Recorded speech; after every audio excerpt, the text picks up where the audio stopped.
안녕하세요, 여러분. 저는 사라 톰슨입니다.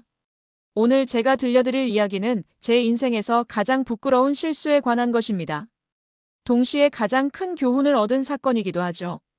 4년 전, 저는 한국의 한 기업을 역사상 가장 어리석은 투자라고 조롱했습니다. 전 세계 금융가들과 함께 그들을 비웃었어요. 하지만 그 3억 달러짜리 투자는 40조 원이 되었습니다. 112배의 수익률이었죠. 오늘은 제가 어떻게 한국을 완전히 오판했는지, 그리고 그 과정에서 무엇을 배웠는지 솔직하게 고백하려고 합니다. 이 영상이 도움이 되셨다면 구독과 좋아요 부탁드립니다.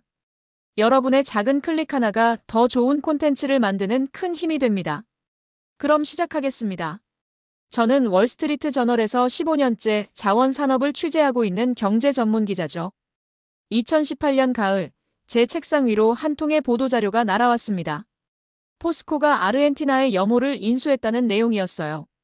저는 그 자료를 읽다가 웃음이 터져나왔습니다. 아르헨티나 북서부 해발 4,000m 고원에 있는 그 땅은 현지에서 죽음의 소금 사막으로 불리는 곳이었습니다. 영하 30도를 오르내리는 극한의 기온, 산소 농도는 평지의 절반도 안 되는 환경이죠. 인프라라곤 찾아볼 수 없고 가장 가까운 도시까지 8시간이 걸리는 오지였어요. 그런데 포스코는 그 땅을 약 3억 달러에 사들였습니다. 리튬 매장 가능성이 있다는 이유였죠. 저는 곧바로 동료들에게 전화를 돌렸습니다. 런던의 자원 애널리스트 마크는 이렇게 말했어요. 그 염호는 이미 갤럭시 리소시스가 버린 땅이에요. 리튬 농도도 낮고 마그네슘 함량은 높아서 경제성이 전혀 없다고 판단했죠. 포스코는 무슨 생각으로 그걸 산 거죠? 시드니의 광산 전문가 데이비드도 비슷한 반응이었습니다. 4,000m 고원에서 리튬 추출이요.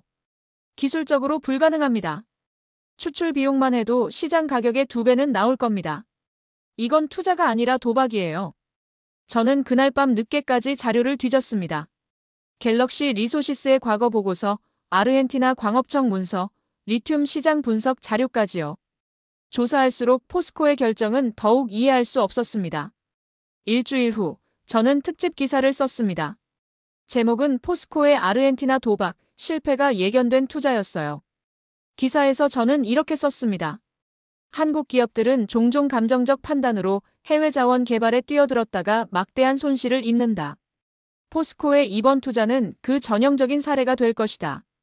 기사가 나가자 업계의 반응은 폭발적이었습니다. 제 이메일함은 동의와 공감의 메시지로 가득 찼죠. 누구 하나 포스코를 옹호하는 사람이 없었습니다. 저는 확신했습니다. 이건 자원 개발 역사에 남을 실패 사례가 될 거라고요. 3억 달러는 그냥 사막에 버린 돈이나 다름없다고 생각했습니다. 그때의 저는 몰랐습니다. 제가 얼마나 큰 오판을 하고 있는지를요. 그리고 그 오판이 제 15년 커리어를 송두리째 흔들게 될 줄은 상상도 못했습니다.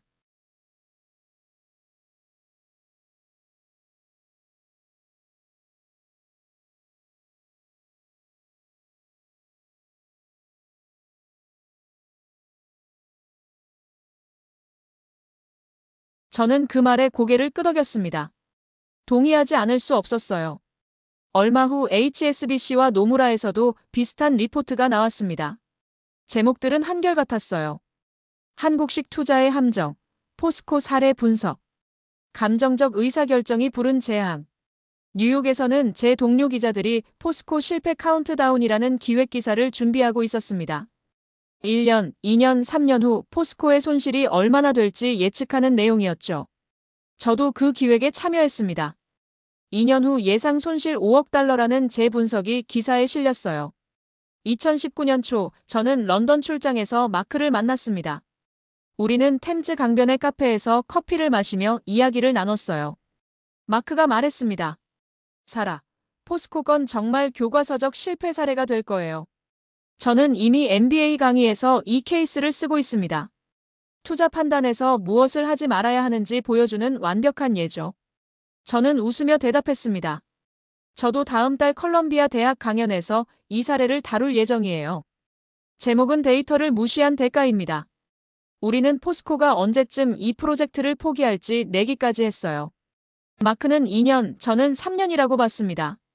그때 우리는 정말 확신에 차 있었습니다. 포스코는 끝났다고요. 그들의 아르헨티나 모험은 참담한 실패로 끝날 거라고 믿었죠.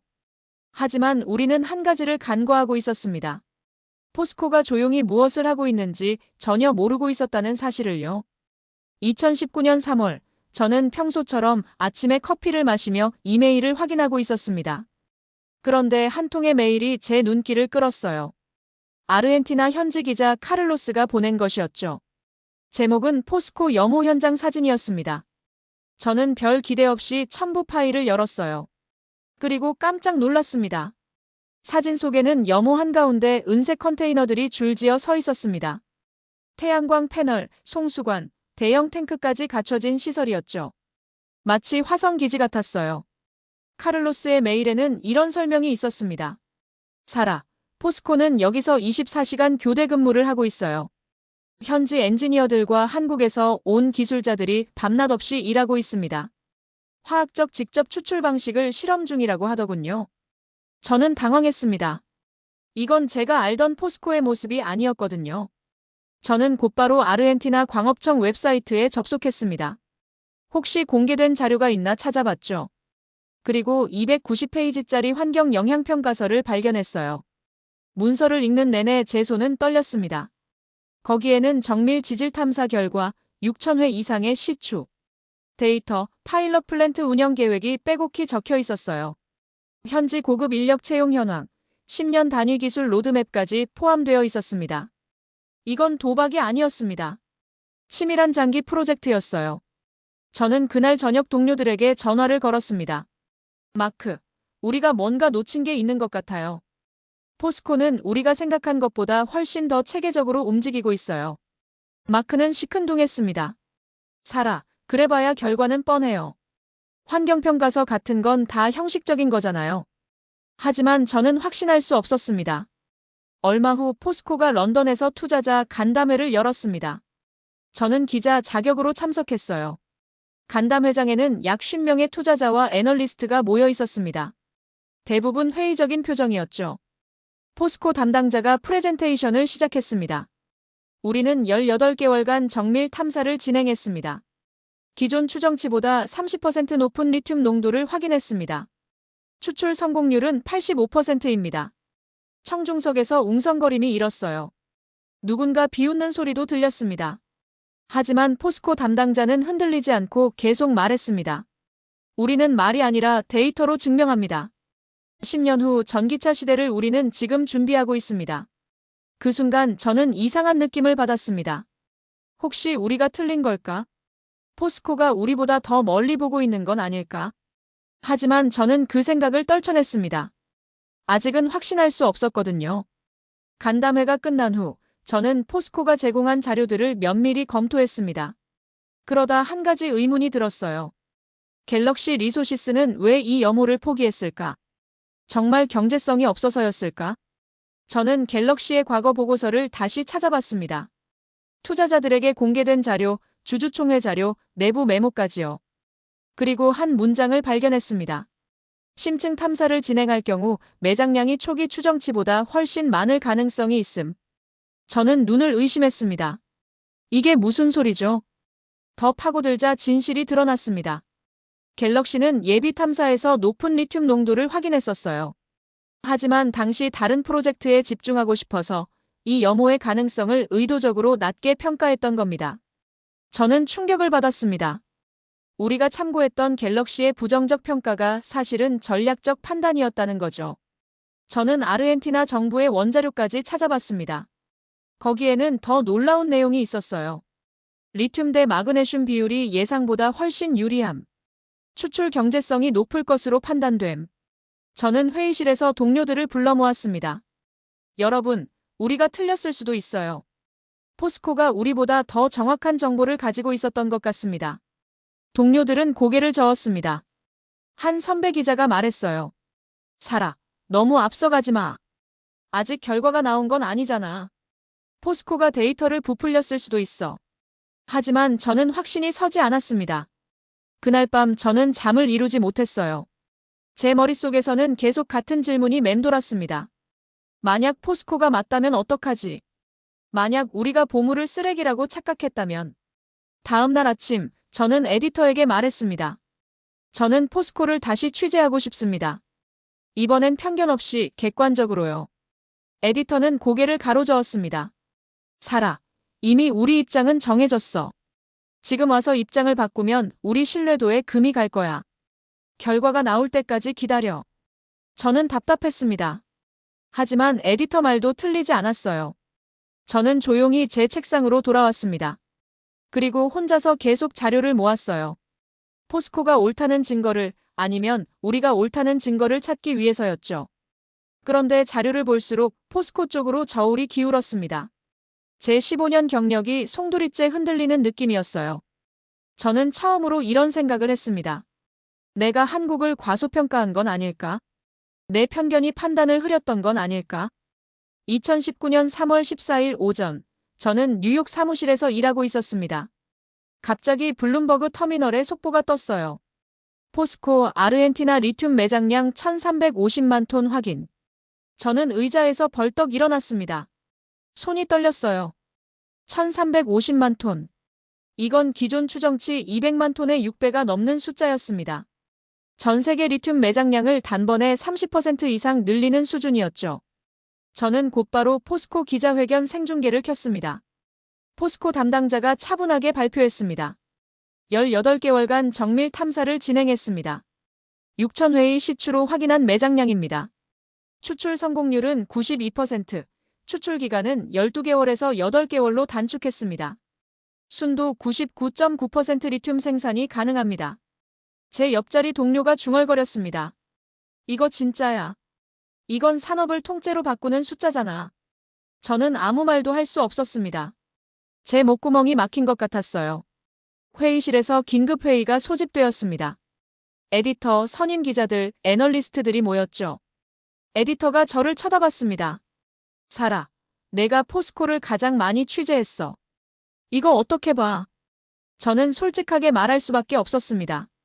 우리가 틀렸습니다. 완전히 틀렸어요.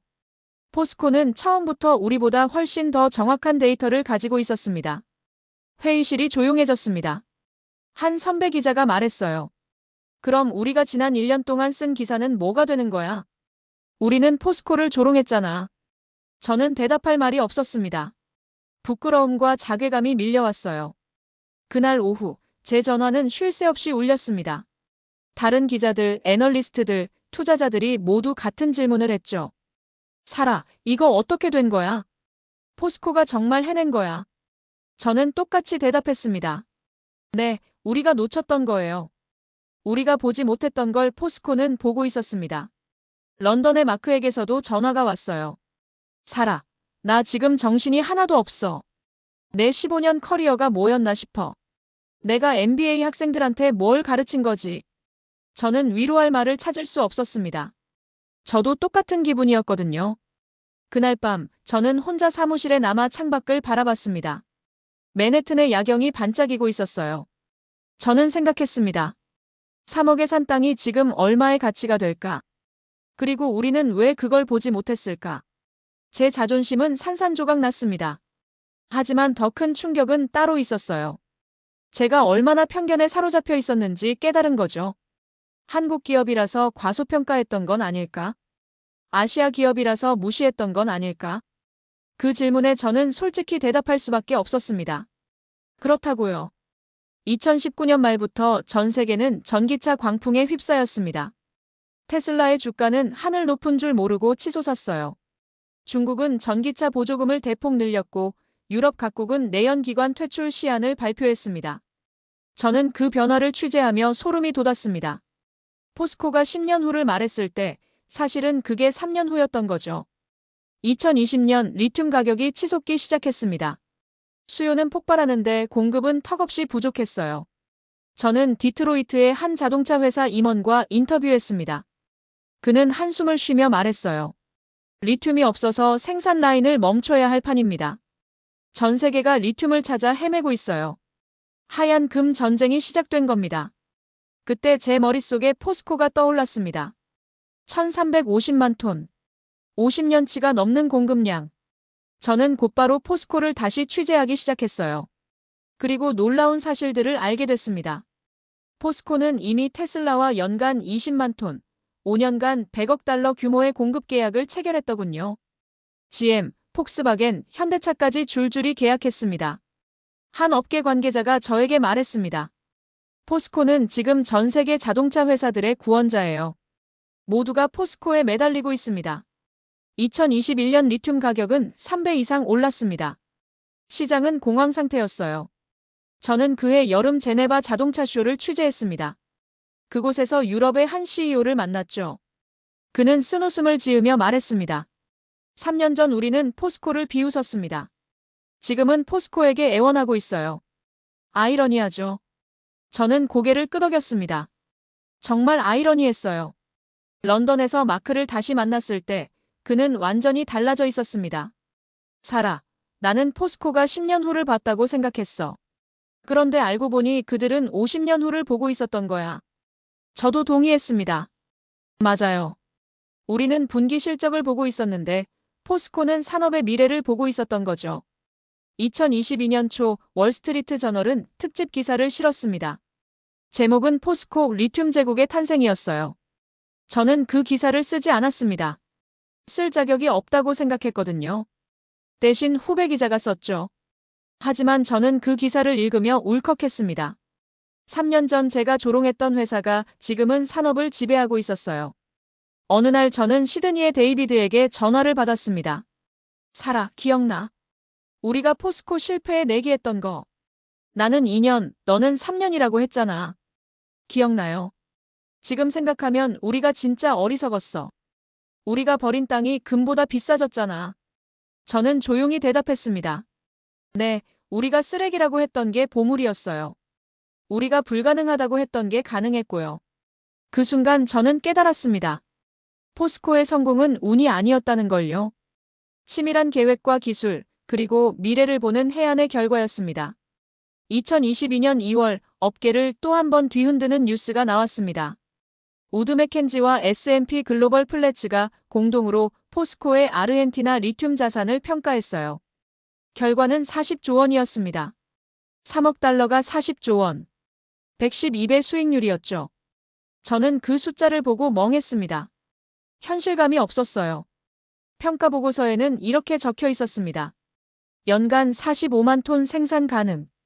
전 세계 공급의 25% 담당 가능. 생산 비용 톤당 3,000달러로 업계 최저 수준. 향후 50년간 안정적 수익 창출 예상. 호주 언론은 대서특필했습니다. 우리가 놓친 40조의 기회. 보물을 쓰레기로 여긴 데가. 미국과 유럽 언론도 포스코를 리튬 제왕으로 조명했어요. 저는 에디터에게 제안했습니다. 제가 한국에 가서 포스코를 직접 취재하고 싶습니다. 어떻게 이런 일이 가능했는지 알고 싶어요. 에디터는 승인했습니다. 3월, 저는 인천공항에 도착했습니다. 생전 처음 한국을 방문하는 거였어요.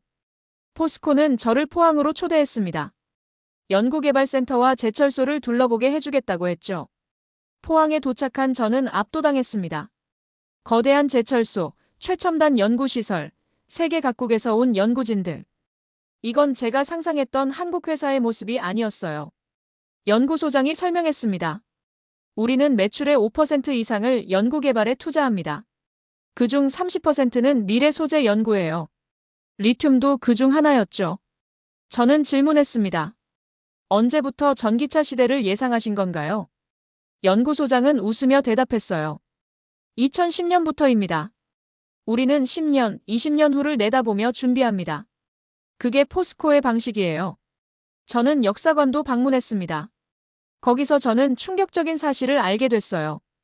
1970년 포항제철소를 지을 때 전 세계가 불가능하다고 했다는 겁니다. 한국은 기술도 없고 경험도 없다고 조롱했대요. 하지만 포스코는 해냈습니다. 그리고 세계 최고 수준의 제철소가 됐죠. 제가 안내를 맡은 직원에게 물었습니다. 그럼 아르헨티나 리튬도 똑같은 거였네요. 불가능을 가능으로 만든 거죠. 직원은 고개를 끄덕였습니다. 맞습니다. 포스코의 DNA예요. 불가능을 두려워하지 않는 것. 그게 우리가 50년 동안 해온 일입니다. 저는 그날 밤 호텔방에서 울었습니다. 제가 얼마나 오만했는지, 얼마나 편견에 사로잡혀 있었는지 깨달았거든요. 저는 한국을 삼류 국가로 봤습니다. 한국 기업을 감정적이고 비합리적이라고 생각했어요. 하지만 진실은 정반대였습니다. 한국은 제가 아는 어떤 나라보다 치밀하고 장기적으로 계획했습니다. 데이터와 기술로 불가능을 뒤집었어요. 저는 제 노트북을 열고 타이핑을 시작했습니다. 나는 한국을 완전히 오판했다. 그들은 도박꾼이 아니었다. 미래를 준비하는 혁신가였다. 그 문장을 쓰는 동안 제 눈에서 눈물이 멈추지 않았습니다. 한국에서 돌아온 후 저는 한동안 아무 기사도 쓸 수 없었습니다. 제 안에서 뭔가가 무너지고 있었어요.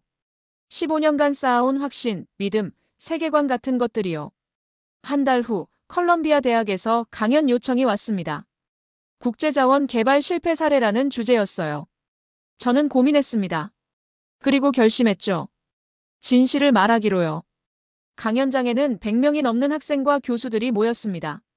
저는 단상에 올라 입을 열었습니다. 여러분, 오늘 제가 이야기할 실패 사례는 포스코가 아닙니다. 바로 저 자신입니다. 청중들이 웅성거렸어요. 저는 계속 말했습니다. 저는 4년 전 포스코를 역사상 가장 어리석은 투자라고 불렀습니다. 하지만 그건 제 무지와 편견이 만든 판단이었어요. 포스코는 저보다 10년, 20년 앞을 보고 있었습니다. 저는 제가 쓴 기사들, 제가 한 비판들을 솔직하게 고백했습니다. 그리고 한국을 방문하며 깨달은 것들을 이야기했어요. 한국 기업의 핵심은 장기적 안목입니다. 기술 혁신에 대한 집념이고요. 그리고 불가능을 가능으로 만드는 실행력입니다. 강연이 끝난 후 한 학생이 질문했습니다. 교수님은 이제 어떻게 하실 건가요? 저는 대답했습니다. 앞으로는 데이터와 사실에만 의존하겠습니다. 선입견을 버리고 아시아 기업을 과소평가하지 않을 거예요. 그리고 겸손해지겠습니다. 그 후 저는 월스트리트 저널에 장문의 칼럼을 썼습니다. 제목은 나는 한국을 오판했다였어요. 칼럼에서 저는 이렇게 썼습니다. 한국은 기적을 맞은 나라가 아닙니다. 기적을 준비해온 나라입니다. 1970년 제철소가 불가능이었을 때, 2018년 리튬이 불가능이었을 때, 그들은 데이터와 기술로 불가능을 가능으로 만들었습니다. 그것이 한국식 혁신의 핵심입니다. 기사가 나가자 반응은 뜨거웠습니다. 어떤 이들은 저를 비난했어요. 입장을 바꾼다고요. 하지만 더 많은 사람들이 공감했습니다. 런던의 마크도 비슷한 고백을 했습니다. 케임브리지 MBA 강의에서 자신의 오판을 솔직히 인정했대요. 저는 가끔 2018년 봄을 떠올립니다.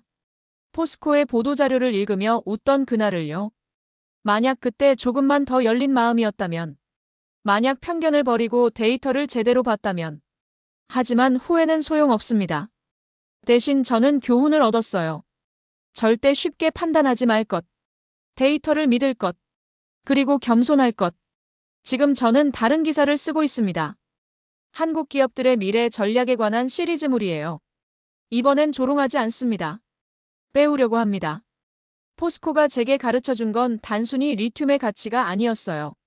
겸손의 가치, 장기적 안목의 중요성, 그리고 편견이 얼마나 위험한지였습니다. 3억이 40조가 된 기적. 그 기적 뒤에는 50년간 불가능을 뒤집어온 한국의 DNA가 있었습니다. 저는 이제 압니다. 불가능을 가능으로 만드는 것. 그것이 진정한 혁신이라는 걸요.